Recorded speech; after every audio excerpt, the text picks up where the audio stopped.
कभी सोचा है कि जो हमारा सबसे बड़ा डर है वो शायद सिर्फ एक गलतफहमी हो? आइए, आज एक ऐसी ही पुरानी कहानी में चलते हैं जो डर को देखने का नजरिया ही बदल देगी। ये कहानी है एक सियार और एक युद्ध के ढोल की। सवाल ये है कि एक भूखा सियार भला हमें डर पर काबू पाने के बारे में क्या सिखा सकता है।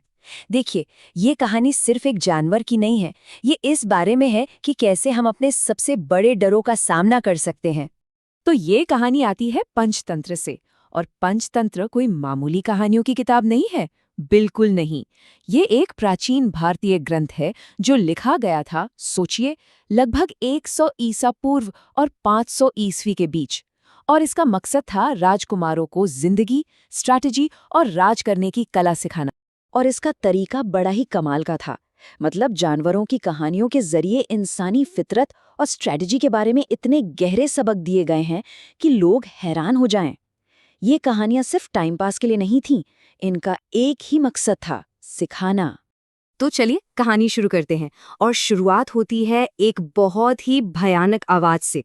जरा इमेजिन कीजिए, एक सुनसान सा युद्ध का मैदान। वहां एक सियार है जो भूख से बिल्कुल बेहाल है, और तभी उसे एक ऐसी जोर की डरावनी आवाज सुनाई देती है कि उसका दिल दहल जाता है, बिल्कुल परेशान हो जाता है वो।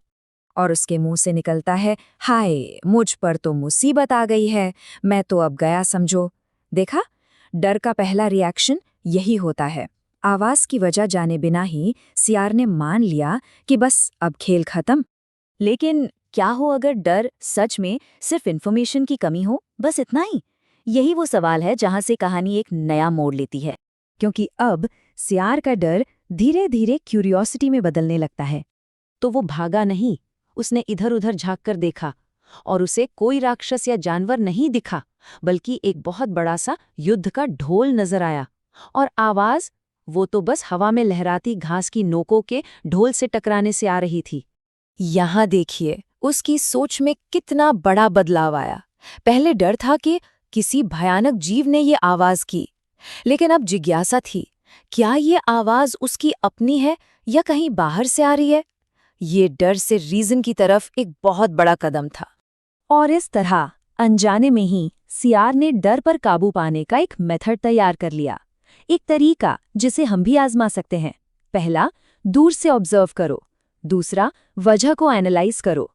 फिर सावधानी से पास जाओ, और आखिर में अपनी थ्योरी को टेस्ट करो। सिंपल। तो अब कहानी आती है अपने क्लाइमैक्स पर, जब सियार ने फैसला कर लिया कि वो अपने डर के सोर्स से आमना सामना करेगा। उसकी जो क्यूरियोसिटी थी वो अब डर से कहीं ज्यादा बड़ी हो चुकी थी। वो ढोल के पास गया और उसने खुद भी उसे बजाया। सोच के देखिए, जिस चीज से वो इतना डर रहा था, अब वो उसी के साथ खेल रहा था। और फिर उसके मन में ख्याल आता है, आहा, लगता है लंबे इंतजार के बाद मुझे भी खाना मिलने वाला है। इसके अंदर जरूर मांस और चर्बी भरी होगी। उसे लगा कि हिम्मत दिखाने का इनाम मिलने वाला है। तो उसने एक छेद किया और अंदर घुस गया। लेकिन अंदर सिर्फ निराशा थी। वहां सिर्फ सख्त चमड़ा, लकड़ी और खाल थी। खाने का नामो निशान नहीं था। एक बार फिर चीजें जैसी सुनाई दे रही थीं, वैसी बिल्कुल नहीं थी। और कहानी इस श्लोक के साथ खत्म होती है, उसकी आवाज भयंकर थी। मैंने सोचा वो भरा होगा चर्बी से, इसलिए अंदर घुस गया, और वहां मुझे कुछ नहीं मिला सिवाय कुछ लकड़ी और खाल के। मतलब जो चीज बाहर से इतनी पावरफुल लग रही थी, वो अंदर से पूरी खोखली थी।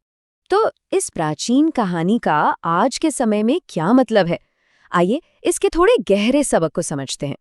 सबसे पहला और सबसे सीधा सबक तो ये है, उन चीजों से धोखा न खाएं जो सिर्फ साउंड पावरफुल करती हैं, जो सिर्फ शक्तिशाली लगती हैं।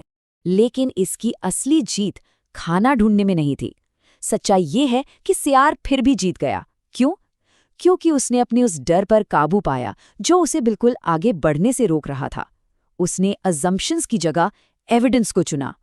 उसने एक नई चीज सीखी, और सबसे बढ़कर ये साबित किया कि इन्वेस्टिगेशन ही एंजाइटी का इलाज है। और शायद यही इस कहानी का सबसे बड़ा सबक है कि सबसे बड़ा इनाम हमेशा कोई प्राइज नहीं होता। अक्सर सबसे बड़ा इनाम तो वो हिम्मत होती है जो अनजान चीजों का सामना करने से मिलती है।